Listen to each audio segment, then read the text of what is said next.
ನಮಸ್ತೆ ಫ್ರೆಂಡ್ಸ್, ಅಕ್ಷಯ ಪಾತ್ರೆ ಅಡುಗೆ ಮನೆಗೆ ನಿಮಗೆಲ್ಲರಿಗೂ ಪ್ರೀತಿಯ ಸ್ವಾಗತ. ಹಿಂದೊಮ್ಮೆ ಬಾಳೆಕಾಯಿ ಚಿಪ್ಸ್ ಮಾಡಿದಾಗ ಅದರ ಸಿಪ್ಪೆಯಿಂದ ಪಲ್ಯ ಮಾಡಲಿಕ್ಕೆ ರುಚಿಯಾದ ಪಲ್ಯ ಮಾಡಲಿಕ್ಕೆ ಆಗ್ತದೆ ಅಂತ ಹೇಳಿದ್ದೆ. ಸಾಮಾನ್ಯವಾಗಿ ನಮ್ಮಲ್ಲಿ ಯಾವುದೇ ಸಮಾರಂಭಗಳಲ್ಲಿ ಕೂಡ ಬಾಳೆಕಾಯಿ ಚಿಪ್ಸ್ ಮಾಡುವಾಗ ಅದರ ಸಿಪ್ಪೆಯಿಂದ ಮುಂಚಿನ ದಿವಸ ಪಲ್ಯ ಮಾಡಲಿಕ್ಕಿದೆ. ಅದೇ ಥರ ನಾನು ಯಾವಾಗಲೂ ಬಾಳೆಕಾಯಿ ಚಿಪ್ಸ್ ಮಾಡುವಾಗ ಅದರ ಸಿಪ್ಪೆಯಿಂದ ಪಲ್ಯ ಮಾಡ್ತೇನೆ. ಅದನ್ನು ನೆನೆಸಿ ಇನ್ನೊಬ್ಬರು ಹೇಳಿದರು ನನಗೆ, ನೀವು ಬಾಳೆಕಾಯಿ ಸಿಪ್ಪೆಯಿಂದ ಪಲ್ಯ ಮಾಡಿ ತೋರಿಸಲೇ ಇಲ್ಲ ಅಂತ. ಇವತ್ತು ನಾನು ಚಿಪ್ಸ್ ಮಾಡ್ತಾ ಇದ್ದೇನೆ ನನಗೆ ಮನೆಗಾಗಿ. ಆವಾಗ ಅದರ ಸಿಪ್ಪೆಯಿಂದ ಪಲ್ಯವನ್ನು ಮಾಡೋದನ್ನು ನಿಮಗೆ ತೋರಿಸ್ತೇನೆ, ಬನ್ನಿ.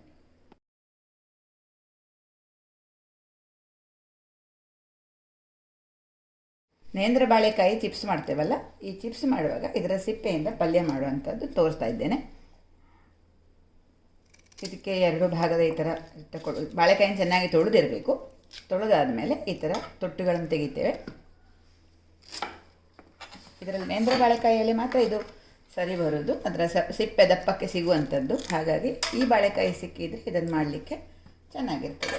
ಈಗ ನಾನು ಎರಡು ಬಾಳೆಕಾಯಿ ಕಟ್ ಮಾಡಿ ತೋರಿಸ್ತೇನೆ ಹೇಗೆ ಮಾಡೋದು ಅಂತ.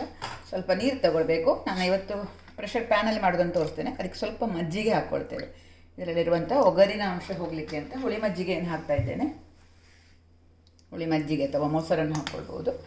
ಬಾಳೆಕಾಯಿ ಕಟ್ ಮಾಡುವಾಗ ಇದು ನೋಡಿ ಸುಲಭವಾಗಿ ಈ ಥರ ತೆಗಿಲಿಕ್ಕೆ ಬರ್ತದೆ. ಇದರಲ್ಲಿ ನೋಡಿ ಇಲ್ಲಿ ಮೂಲೆಗಳಿರ್ತದಲ್ಲ, ಅದಕ್ಕೆ ಈ ಥರ ಚಾಕುವಿನಿಂದ ಈ ಥರ ಮಾಡಬೇಕು. ಆವಾಗ ಇದರ ಸಿಪ್ಪೆ ತೆಗಿಲಿಕ್ಕೆ ಸುಲಭವಾಗಿ ತೆಗಿಲಿಕ್ಕೆ ಬರ್ತದೆ. ನೋಡಿ ಈ ಥರ ದಪ್ಪದ ಸಿಪ್ಪೆ ಕೂಡ ಸಿಗ್ತದೆ. ಇದು ಆರೋಗ್ಯಕ್ಕೂ ಒಳ್ಳೆಯದು. ಆಮೇಲೆ ಬಿಸಾಡೋದಕ್ಕಿಂತ ಪಲ್ಯ ರುಚಿಯಾದಂಥ ಪಲ್ಯವನ್ನು ಸುಲಭವಾಗಿ ಮಾಡ್ಕೊಳ್ಬೋದು. ಇದನ್ನು ಕಟ್ ಮಾಡಬೇಕು. ಈ ಥರ ತಕ್ಕೊಂಡು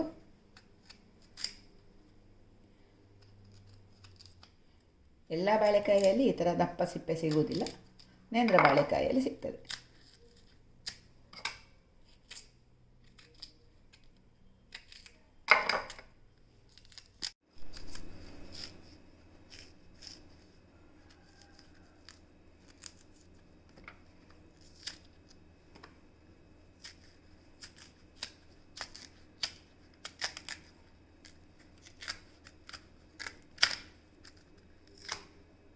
ಈ ತೊಟ್ಟಿನ ಕೊನೆ ಭಾಗವನ್ನು ಸಹ ಹೆಚ್ಚಿ ಹಾಕ್ಕೊಳ್ಬೋದು.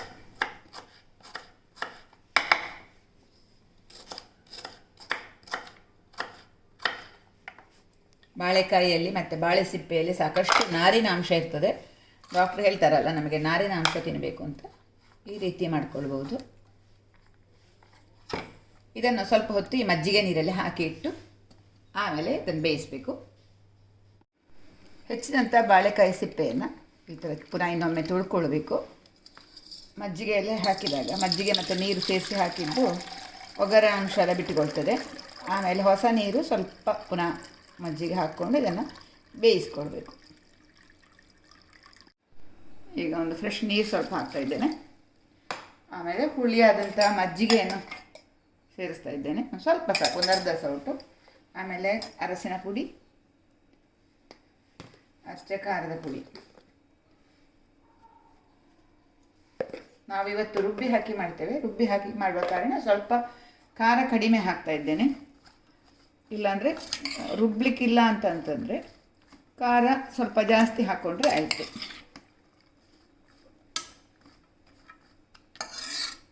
ಹಾಕಿ ಉಪ್ಪು ಕೂಡ ಸೇರಿಸ್ತಾ ಇದ್ದೇನೆ. ಪುಡಿ ಉಪ್ಪೇ ಹಾಕ್ಕೊಳ್ತೇನೆ. ಉಪ್ಪು ಖಾರ ಸ್ವಲ್ಪ ಜಾಸ್ತಿ ಬೇಕಾಗ್ತದೆ. ಇದನ್ನು ಹಾಗೆ ಕೂಡ ಬಾಣಲೆಯಲ್ಲಿ ಬೇಯಿಸ್ಕೊಳ್ಬೋದು, ಅಥವಾ ಕುಕ್ಕರಲ್ಲಿ ಒಂದು ವಿಸಿಲ್ ಮಾಡಿದರೆ ಸಾಕಾಗ್ತದೆ. 1 ರಿಂದ 2 ವಿಸಿಲ್. ಇವತ್ತು ನಾನು ಕುಕ್ಕರಲ್ಲೇ ಮಾಡ್ತಾ ಇದ್ದೇನೆ. ಚೆನ್ನಾಗಿ ಮಿಕ್ಸ್ ಮಾಡ್ಕೊಳ್ಬೇಕಾಗ್ತದೆ ಮೊದಲಿಗೆ. ಆಮೇಲೆ ಮುಚ್ಚಿ 2 ವಿಸಿಲ್ ಮಾಡಿದರೆ ಸಾಕು. 1 ರಿಂದ 2 ವಿಸಿಲ್ ಸಾಕಾಗ್ತದೆ. ಒಂದು ಚಮಚ ಉದ್ದಿನ ಬೇಳೆಯನ್ನು ಹುರ್ಕೊಳ್ಬೇಕು. ಆಮೇಲೆ 1-2 ಒಣಮೆಣಸನ್ನು ಖಾರಕ್ಕೆ ಹಾಕ್ಕೊಳ್ತಾ ಇದ್ದೇನೆ. ಇದು ಹುರಿದು ಸ್ವಲ್ಪ ಹಸಿ ಜೀರಿಗೆ ಮತ್ತು ಕಾಯಿ ಹಾಕಿ ರುಬ್ಬಿಕೊಳ್ತೇನೆ. ಸ್ವಲ್ಪ ತೆಂಗಿನಕಾಯಿ ತುರಿ ಜೊತೆ ಹುರಿದಿರುವಂಥ ಉದ್ದಿನ ಬೇಳೆ ಮತ್ತು ಮೆಣಸು, ಸ್ವಲ್ಪ ಜೀರಿಗೆ ಹಾಕಿ ನೀರು ಹಾಕದೆ ರುಬ್ಬಿಕೊಳ್ತೇನೆ. ಬಾಳೆಕಾಯಿ ಚೆನ್ನಾಗಿ ಬೆಂದಿದೆ, ನೋಡೋಣ. ಬೆಂದಿದೆ. ಈಗ ಇದಕ್ಕೊಂದು ಸ್ವಲ್ಪ ಬೆಲ್ಲ ಹಾಕ್ತಾ ಇದ್ದೇನೆ. ನಾನಿಲ್ಲಿ ಬೆಲ್ಲದ ಪಾಕ ಇದೆ, ಅದನ್ನು ಹಾಕ್ತಾಯಿದ್ದೇನೆ. ಸಿಹಿ ಇಷ್ಟ ಇರುವವರು ಹಾಕ್ಕೊಳ್ಬೋದು. ಗ್ಯಾಸ್ ಆನ್ ಮಾಡಿಕೊಂಡು ನಾವು ರುಬ್ಬಿದ ಮಸಾಲೆ ಇದೆಯಲ್ಲ ಅದನ್ನು ಸೇರಿಸ್ತಾ ಇದ್ದೇನೆ. ಉದ್ದಿನಬೇಳೆ, ಮೆಣಸು, ಜೀರಿಗೆ, ತೆಂಗಿನಕಾಯಿ ತುರಿ. ಈಗ ರುಬ್ಬಿಯೂ ಹಾಕಿಯೂ ಮಾಡ್ಬೋದು, ರುಬ್ಬಿ ಹಾಕದೆ ಕೂಡ ಮಾಡ್ಬೋದು. ಉಪ್ಪು, ಖಾರ ಪುಡಿ, ಅರಿಶಿನ ಹುಡಿ, ಬೆಲ್ಲ ಇಷ್ಟು ಸಾಕು. ಆ ಥರವೂ ಮಾಡ್ಕೊಳ್ಬೋದು. ಮಸಾಲೆ ರುಬ್ಬಿ ಹಾಕಿ ಮಾಡಿದರೆ ಸ್ವಲ್ಪ ಹೊತ್ತು ಇದನ್ನು ಬೇಯಿಸ್ಕೊಳ್ಬೇಕು. ಇನ್ನು ಆಮೇಲೆ ಒಗ್ಗರಣೆ ಕೊಟ್ಟರೆ ಆಯಿತು.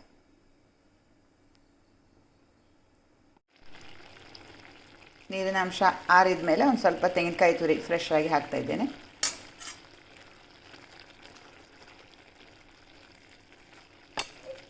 ಇನ್ನು ಕೊನೆಯದಾಗಿ ಒಂದು ಒಗ್ಗರಣೆ ಕೊಟ್ಟರೆ ಆಯಿತು. ಈ ಪಲ್ಯಕ್ಕೆ ತೆಂಗಿನೆಣ್ಣೆಯಲ್ಲಿ ಒಗ್ಗರಣೆ ಕೊಟ್ಟರೆ ಒಳ್ಳೆಯದಾಗ್ತದೆ. ಹಾಗಾಗಿ ನಾನು ತೆಂಗಿನೆಣ್ಣೆ ಬಳಸ್ತಾ ಇದ್ದೇನೆ. ಇದು ಉದ್ದಿನಬೇಳೆ, ಆಮೇಲೆ ಸಾಸಿವೆ,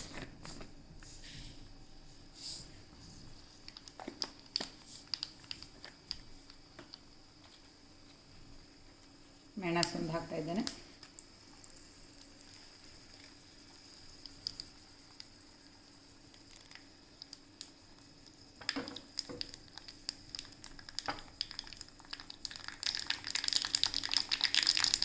ಕೊನೆಯದಾಗಿ ಕರಿಬೇವು ಹಾಕಿದೆ.